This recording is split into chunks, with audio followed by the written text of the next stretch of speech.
Hello, class. This is Quiz 3 review covering chapters 5, 9, and 17.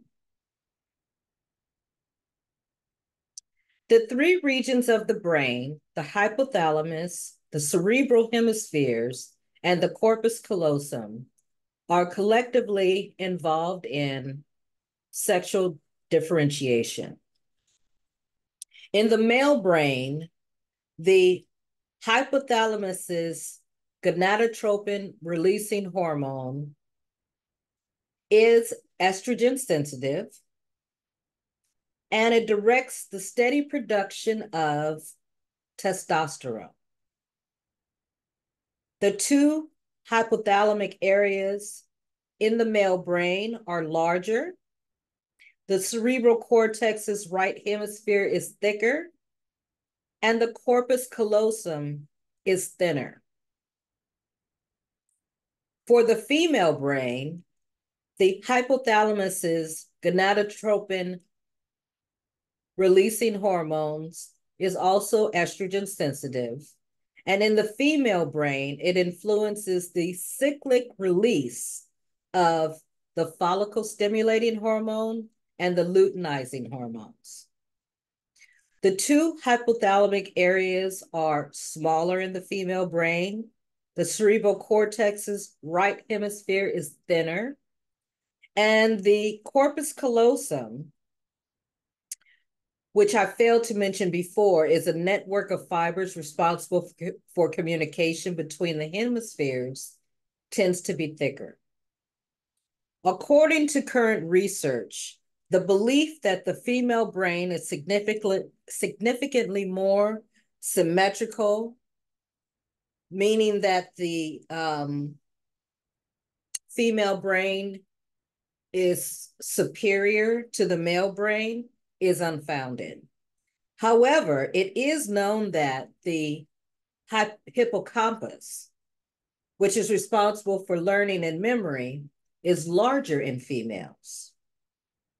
The male brain is 10 to 15% larger than the female brain. Nonetheless, male brains and female brains have different brain wiring, which results in different behaviors that can either be fluid or gender specific. So everybody is very different. In this illustration, it goes over undifferentiated sexual development that occurs before 6 weeks. It also shows you the differences that occur between the 7th and the 8th week when the unborn moves from the embryonic stage into the fetal stage. During this time, the areas where the foreskin are, the prepuce forms, the genital folds becomes a shaft of a penis in the male and labia in the female. And the labioscrotal swelling becomes a scrotus in the male and the labia majora in the female. And further differences continue through to the 12th week. At the 12th week, sexual differentiation as far as the genitalia have complete. The prepuce is complete. The glands of the penis is complete, as well as the clitoris, the shaft, the penis in the male is complete. The clitoris shaft in the female is complete. Both sets of labia have formed. The vaginal opening is in its place, and the anal structures are also in place for both genitalia, and the scrotum for the male has also formed. Okay.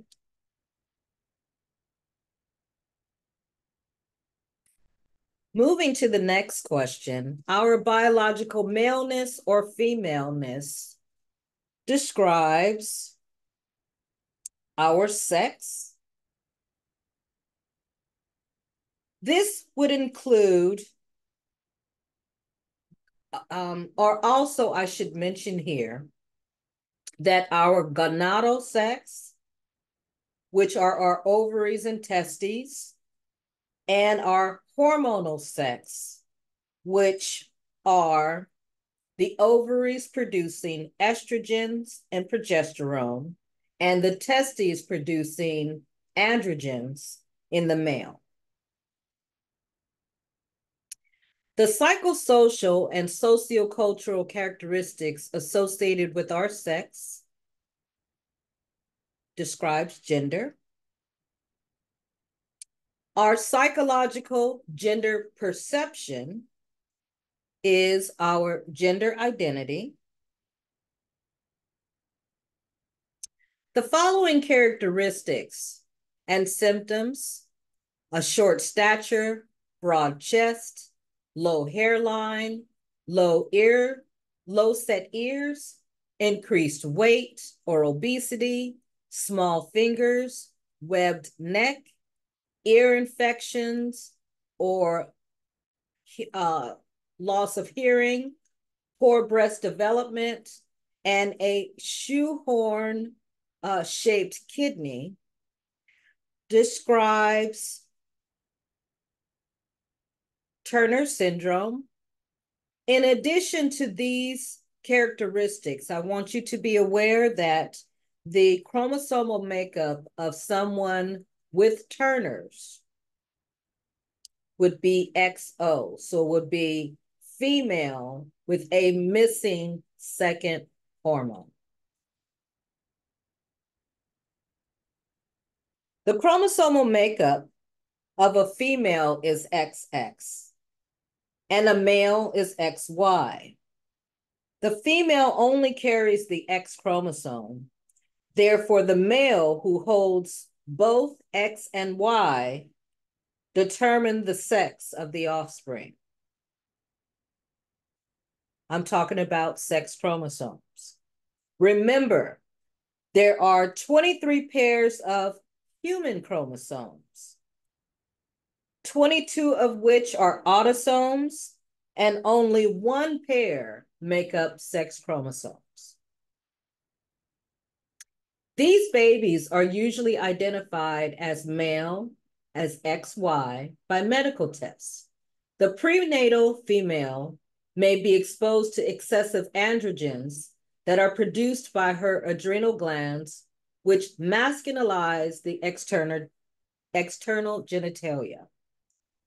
That is, fetally androgenized females, which is also called androgen insensitivity syndrome.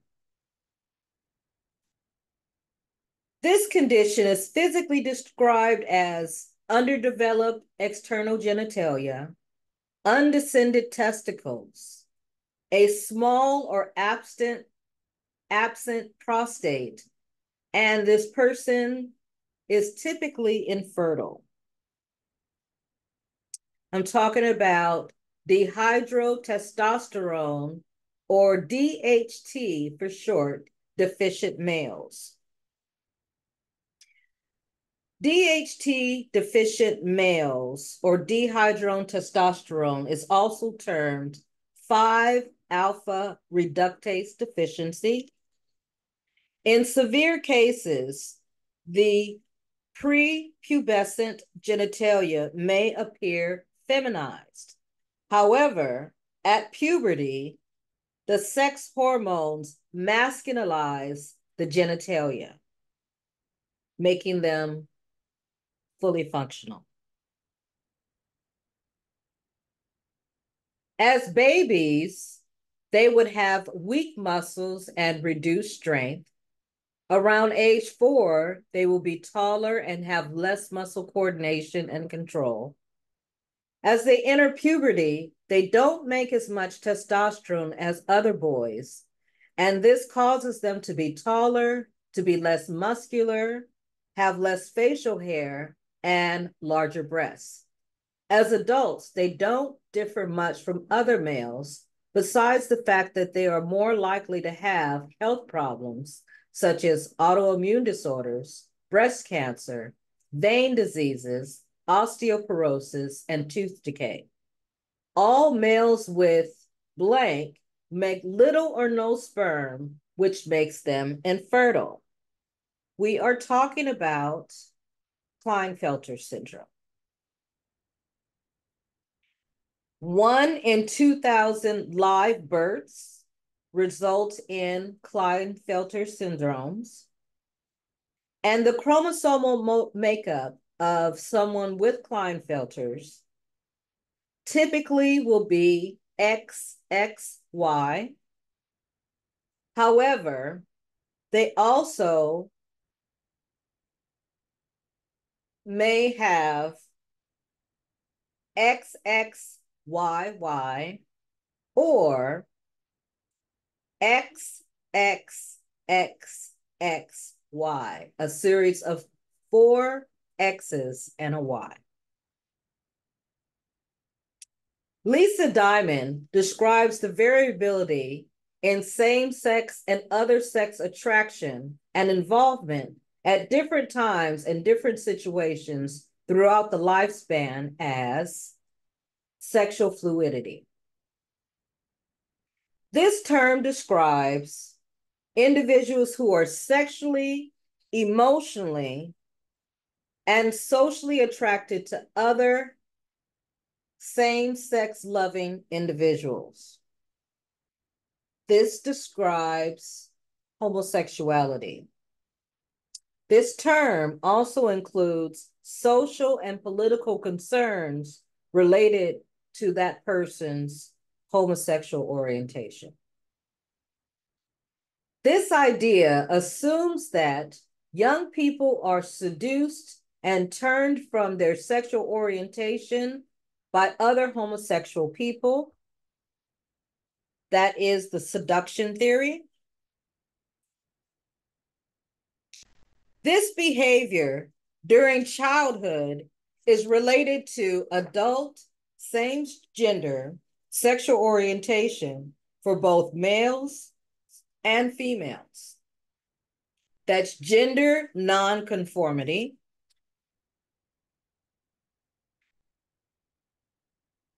An early morning police raid on gay bars in 1969, not 1968, in New York resulted in a riot. This was also known as the symbolic birth of gay activism. That is the Stonewall incident. This incident, although horrible, promoted the formation of several gay rights organizations. A type of therapy to help homosexual clients cope with negative societal attitudes, gay affirmative therapy, the belief that heterosexuality is superior to a gay, lesbian, or bisexual orientation describes heterosexism. Acknowledging, accepting, and openly expressing one's homosexuality describes coming out. Sexual intercourse that occurs without consent resulting from actual or threatened force is a general definition of rape. Penetration of the vagina or anus with any body part or object, or oral penetration by a sex organ of another person without the consent of the victim. And several types of it are called stranger, acquaintance, date, and statutory.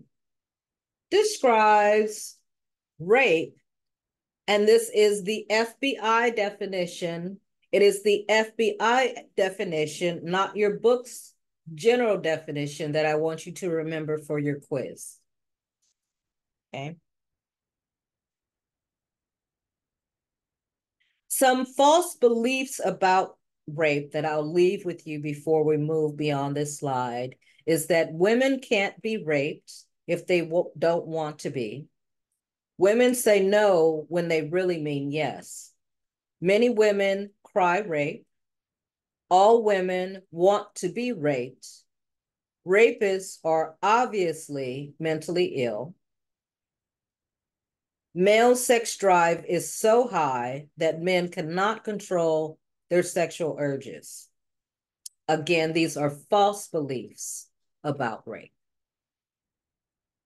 Which California law states sex cannot be considered consensual unless participants have given affirmative, conscious, and voluntary agreement to engage in a sexual activity?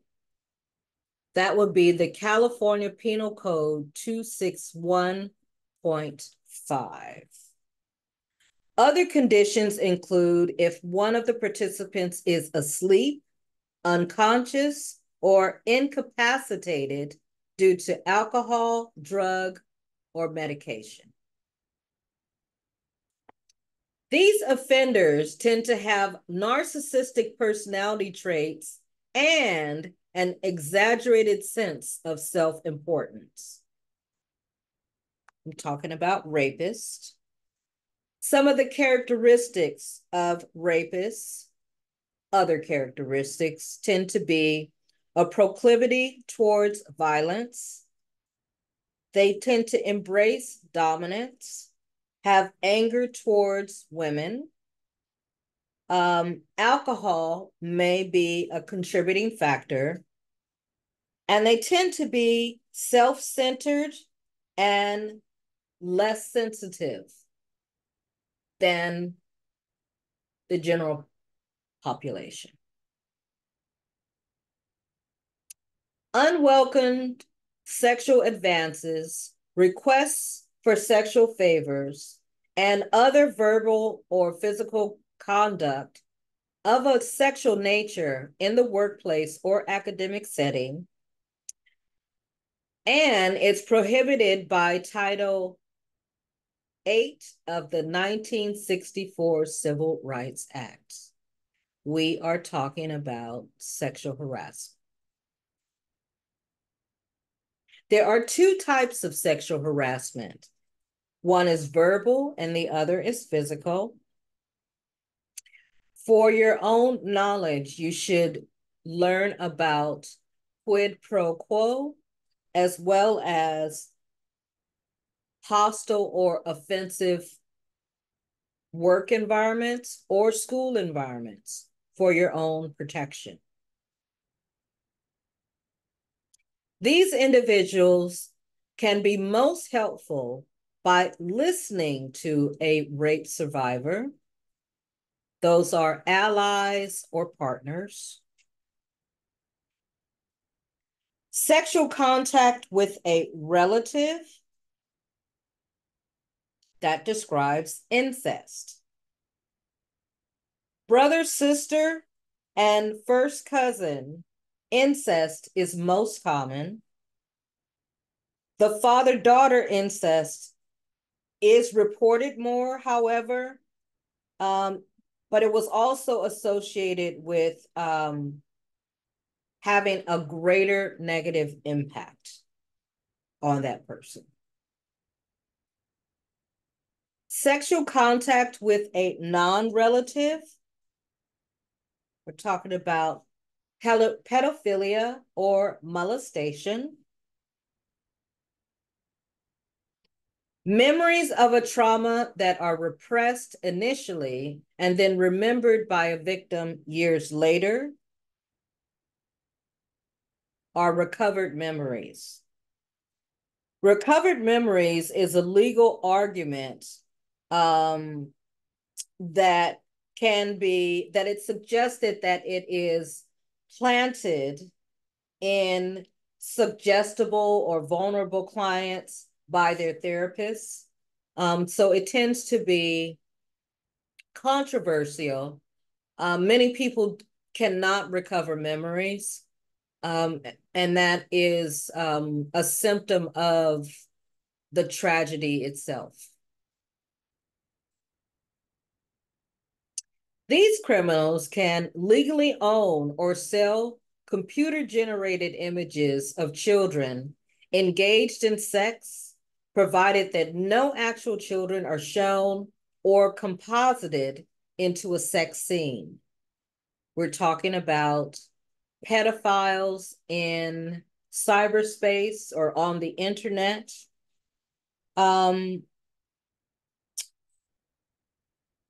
The internet gives pedophiles an increased opportunity to take advantage of children. And the way in which they do it is they gain a child's trust and then try to arrange a meeting. And regardless of how young they are, if they are at least school age, they will probably do their best to try to make that happen. Prevention is key, however. The responsibility for protecting children, of course, resides with parents. So it's very important to monitor their activities, both online and offline, in the house, at school. Be clear to never meet an internet acquaintance without having an adult and a responsible adult present.